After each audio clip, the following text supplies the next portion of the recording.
Y está con nosotros la senadora por el Centro Democrático y precandidata presidencial Paloma Valencia, a quien saludamos con los muy buenos días. Senadora, bienvenida a la hora de la verdad.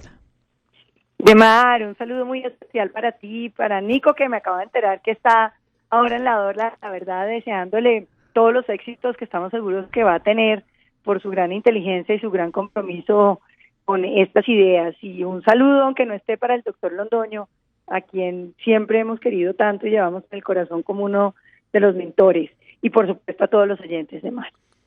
Pues senadora, muchas gracias por atendernos, gracias por sus palabras y bueno, quiero empezar por preguntarle sobre una declaración que usted dio esta semana que a todos nos ha dejado sorprendidos en la medida en que no veíamos, o por lo menos no vemos, si usted nos lo va a aclarar, que usted quiera retirarse del Senado de la República.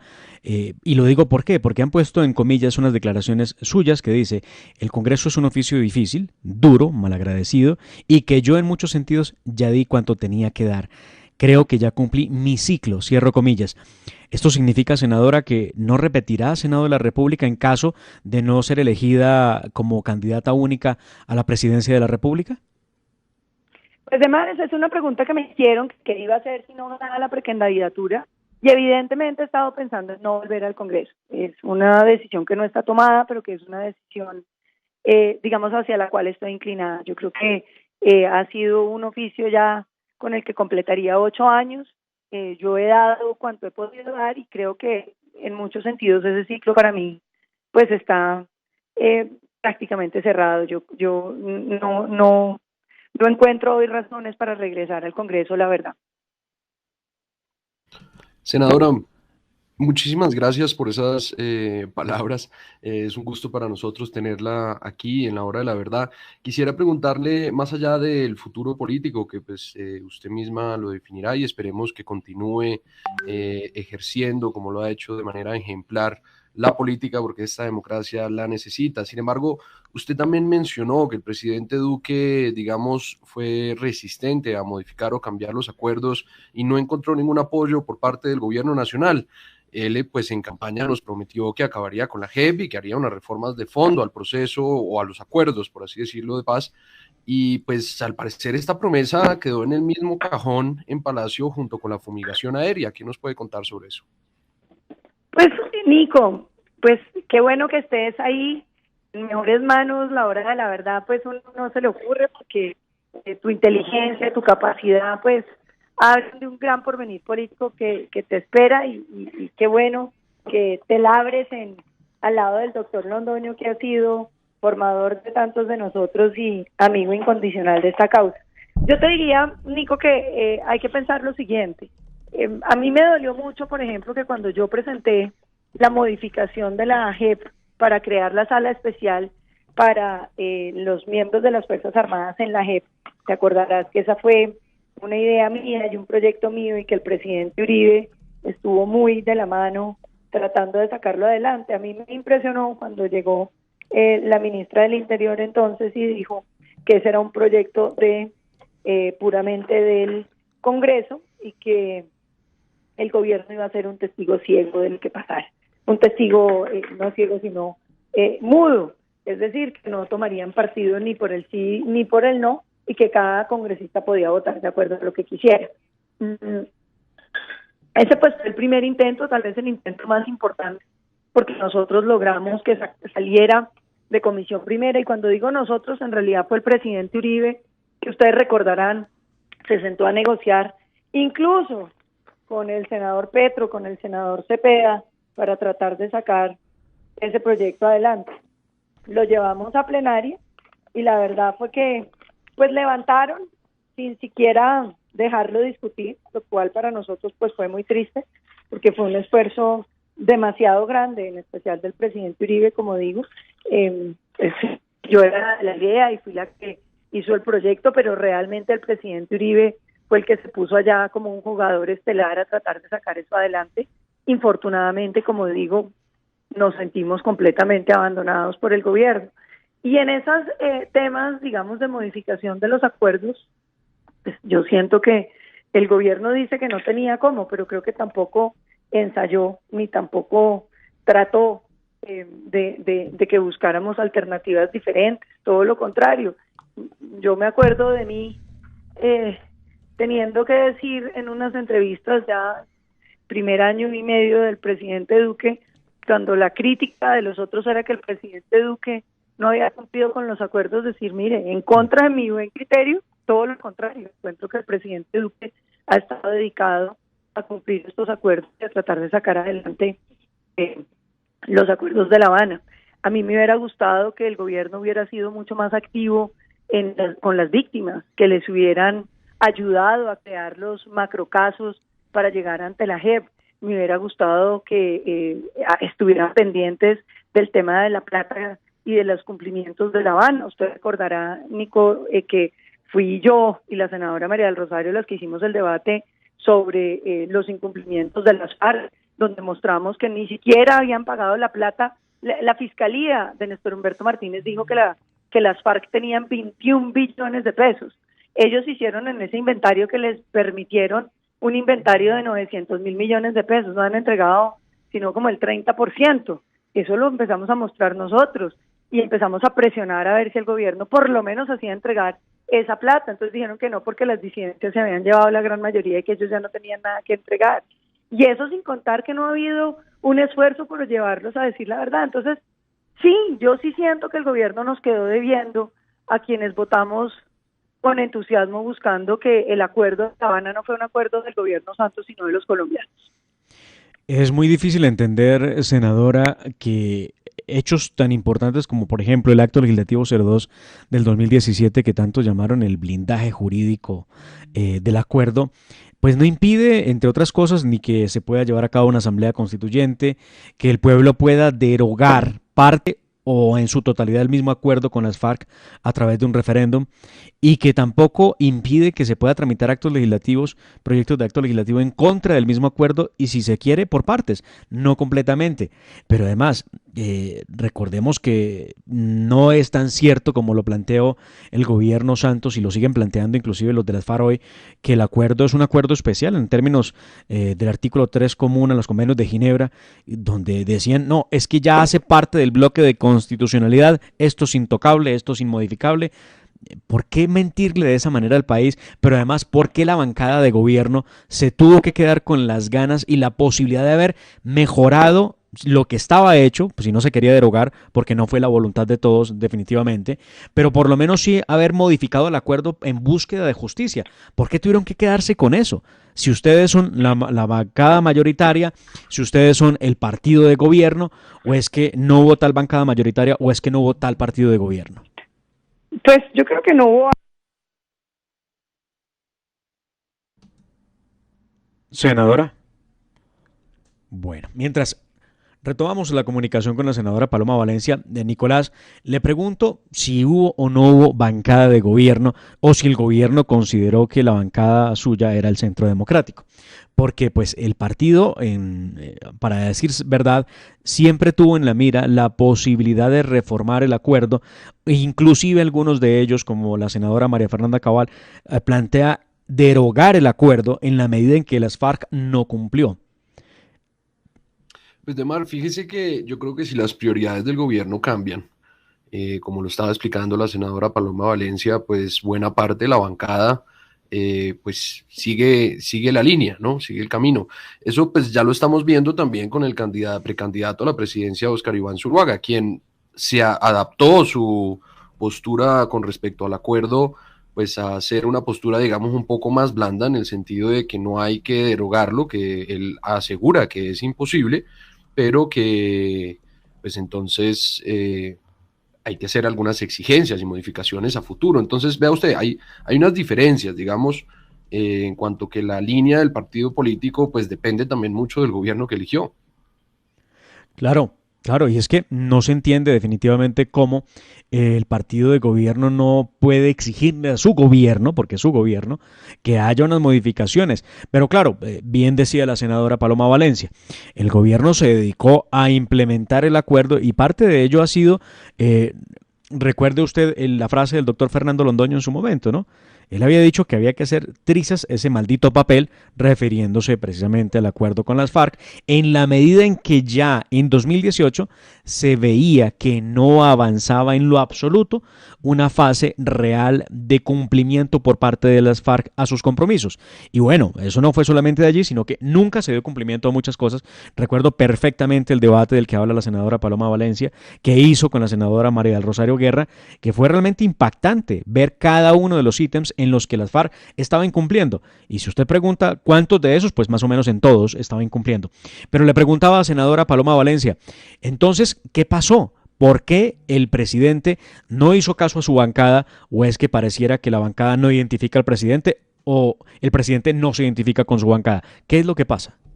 No, pues además yo no puedo pasa con el presidente y por qué decidió no renunciar, digamos, a los intentos de la modificación de los acuerdos. No lo sé, que cuando se le preguntó muchas veces en reuniones de bancada decía, no, es que no se puede, no tenemos las mayorías, pero yo creo que pues muchos nos quedamos esperando pues ensayar, aunque se fracasara, y que se abrieran unas mesas y que pudiéramos hablar entre todos y tratar de llegar a unos acuerdos. Nunca hubo como ese interés, en mi opinión, pero además también es cierto, además, que nosotros nunca fuimos una bancada mayoritaria. ¿En qué sentido? Nosotros tenemos 20 congresistas, senadores, y tenemos 30 representantes a la Cámara, pero eso pues en ningún caso es mayoría, y quienes han acompañado al gobierno pues en los otros partidos son partidarios del acuerdo. Yo siempre creí que íbamos a hacer como una especie de mesas para discutir con ellos y poder ponernos de acuerdo sobre unos temas básicos, el juzgamiento de las Fuerzas Armadas, la presencia de criminales de lesa humanidad en el Congreso. Por ejemplo, mire, una de las cosas que a mí más me preocupa hoy en día, ¿cómo es eso de que las FARC están esperando que los imputen?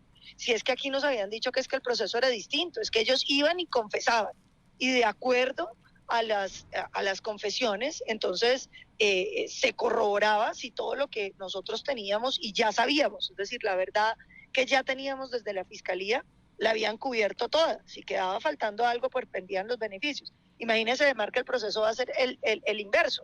La Fiscalía dice todos los delitos que haya contra cada uno de los miembros de las FARC y entonces los imputa con esos delitos. Entonces ellos confiesan solamente esos delitos y todo lo demás. Es decir, la gran mayoría, que era lo que la justicia colombiana no sabía, para lo cual supuestamente teníamos que ceder en justicia porque nos iban a decir la verdad, no lo van a tener que confesar. Entonces nos están haciendo unos conejos y unas trampas y una falta de respeto con los colombianos, con las víctimas. ¿Qué le parece las 16 curules para las víctimas?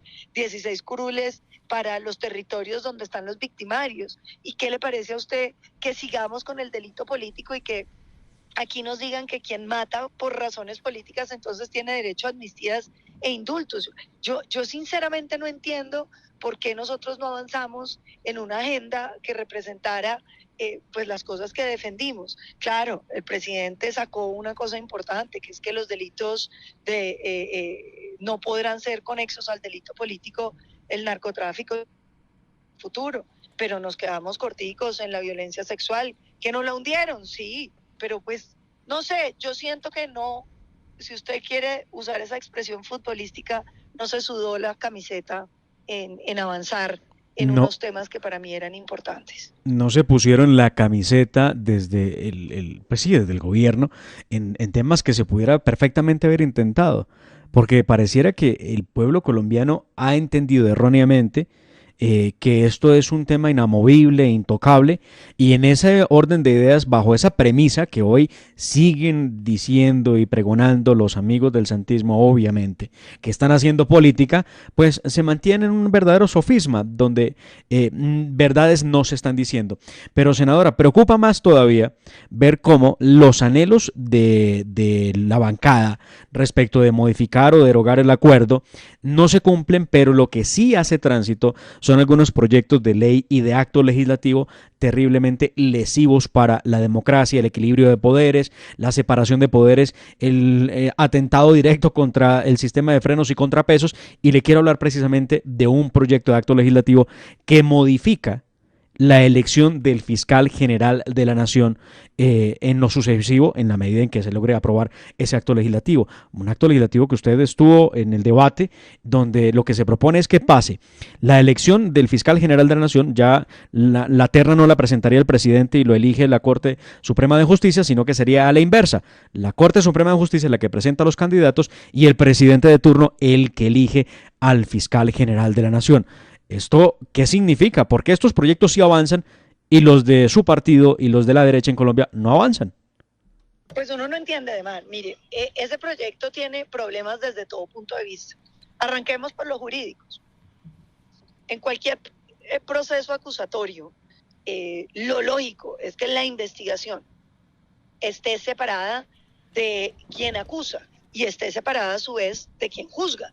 Porque de lo contrario, imagínese, un monopoder del Estado contra el ciudadano, pues es absolutamente inadmisible desde cualquier punto de vista teórico. En Colombia ya teníamos una cosa atroz, que es que la Fiscalía General de la Nación tiene las facultades de investigar. Y si usted piensa en las películas que todos hemos visto en la televisión de los Estados Unidos, donde la Fiscalía acusa pero no investiga. ¿Quién investiga? Entonces el fiscal habla con la policía y le dice hay que buscar más pruebas y tal cosa, no que usted tenga un investigador con el poder para perseguir a un ciudadano. Eso ya pasa en Colombia. Por eso la fiscalía es un ente tan poderoso y que ha sido tan difícil de desarrollo en Colombia, porque no está partido. Pero después, ¿quién juzga? Pues la rama judicial. ¿Con qué? Con las pruebas que consiguió la policía y la fiscalía que acusa. Entonces hay un órgano totalmente independiente que es el que juzga. Imagínense que en Colombia el fiscal siempre ha tenido un toquecito de la Corte Suprema de Justicia, claro, porque de la terna que escoge el presidente, pues ellos eligen 3 fichas del presidente, pero es la Corte la que elige. Eso pues en ninguna parte sería aceptable porque el fiscal debiera ser absolutamente independiente de quien juzga. Bueno, pues en Colombia nos están proponiendo que ahora la Corte Suprema de Justicia ponga las 3 fichas y que más bien el presidente escoja de las fichas de la Corte Suprema de Justicia. ¿Eso qué significa? Que usted va a tener una Corte Suprema de Justicia que investiga, porque investiga a través de la Fiscalía, que acusa, porque acusa a través de la Fiscalía, y que juzga, porque ellos son la última instancia en materia penal. Eso pues es atroz desde cualquier noción del Estado de Derecho, freno y de contrapeso. Pero imagínense que vamos más allá, miremoslo desde otro ángulo. ¿Qué pasa si se empiezan a cometer excesos desde la Corte Suprema de Justicia? Pues no hay nada que hacer de mar, porque la Corte Suprema de Justicia se elige a sí misma por cooptación. Pero si además usted quisiera juzgarla porque hay excesos y se cometen delitos, ellos se juzgan a sí mismos. Es decir, un poder de ese tamaño que no tiene ningún control de ninguna naturaleza. Todo lo contrario, tiene además un antejuicio político como el presidente de la República que hace prácticamente imposible que vayan a ser juzgados penalmente. Esto que nos están creando en Colombia es el monstruo, no de las 7 cabezas, sino de las 1000 cabezas. Esto es lo más atroz que yo haya visto. Pues es que es incluso más grave que el fast track, le digo, de mar. Pero además tiene un contexto político. Y el contexto político pues es muy claro para quienes estamos en este partido. El senador más votado de Colombia, el presidente Álvaro Uribe Vélez, tiene que renunciar por la denuncia de que el magistrado que llevaba su caso ante la Corte Suprema de Justicia le violó las garantías procesales y las garantías del debido proceso de la presunción de inocencia que debieran estar en el derecho. Entonces renuncia para tener que buscar un juicio justo ante la Fiscalía General de la Nación. Pues si esto ocurriera ahora con esta reforma, la Fiscalía también sería un pie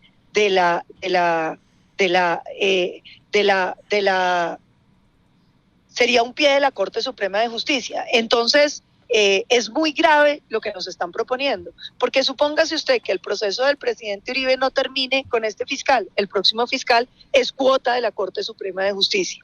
Entonces yo creo que aquí lo que estamos viendo definitivamente es un tema con un trasfondo político muy peligroso frente al cual yo quiero llamar la atención de los colombianos, uribistas, por supuesto, porque tiene nombre propio y el nombre propio es Álvaro Uribe, pero de los colombianos, porque de ahí en adelante lo que vamos a tener es un monstruo que se va a volver el jefe hegemónico de este país, porque van a tener el poder de investigar, acusar y meter preso a cualquier colombiano. Y además nadie va a tener ninguna ocasión ni de decir quién puede estar en la Corte Suprema de Justicia, ni tampoco de juzgarlo. Yo creo que esto es una amenaza muy grande a la democracia colombiana. Es increíble, senadora, que en la Comisión Primera no haya mayorías respecto de la necesidad de pensar en que esto va inclusive atentando contra la Constitución política en cuanto a que claramente hay una sustitución constitucional. Si se propone que es la Corte Suprema de Justicia la que hace la evaluación del personaje que es idóneo para ocupar la Fiscalía General de la Nación, es porque son los expertos en derecho los que pueden juzgar esas capacidades de quien puede llegar a ser el fiscal. No el presidente de la República, que como bien lo sabe usted, puede ser una persona que tenga bachillerato, quien no haya estudiado o quien tenga muchos doctorados. Entonces, pues, qué peligro, la verdad, esta situación. Y senadora, para cerrar, simplemente preguntarle, ¿cuándo es el próximo foro? ¿De qué va a tratar? ¿Y cómo va a ser ante la ciudadanía? Próximo domingo, donde vamos a tener una convención de jóvenes, va a ser creo que a las 10 de la mañana, y la idea es que va a ser un foro virtual, invitamos a todos a que se conecten para que podamos conversar sobre los temas de jóvenes y los temas que se van a discutir. Yo creo que el formato de los foros tiene una virtud muy grande y es que los colombianos pueden oír a todos los candidatos, oír en qué cosas coinciden, en qué cosas se separan, su forma de pronunciarse y sobre todo en este foro estaremos hablando de las propuestas para las regiones, un tema que ha sido de mar central para el partido y es cuáles son lo que siguen en términos de descentralización, qué es lo que estamos proponiendo y cómo lo podemos sacar adelante. Yo, usted lo sabe, he propuesto ya, llevo proponiéndolo muchos años, que hagamos una descentralización de todas las entidades públicas, que pasemos los ministerios a las regiones colombianas y que avancemos en tener un Estado en las regiones, para que no todos los años se descreme la región, porque todas las oportunidades laborales están concentradas en Bogotá. Yo creo que ese es un tema bien importante y imagino que va a haber una discusión muy importante en torno a qué es lo que les vamos a proponer a las regiones colombianas, de manera que ojalá no se lo pierdan, nos acompañen, porque yo creo que es una buena ocasión para ver a los candidatos, a los precandidatos, para conocerlos y para ir tomando decisiones en torno a quién quieren acompañar. Senadora y precandidata Paloma Valencia, muchísimas gracias por acompañarnos en la Hora de la Verdad. Muchísimas gracias, Demar. Un abrazo muy cariñoso para todo el equipo de la Hora de la Verdad, por supuesto para todos los oyentes y súper especial para el doctor Londoño. Muchísimas gracias.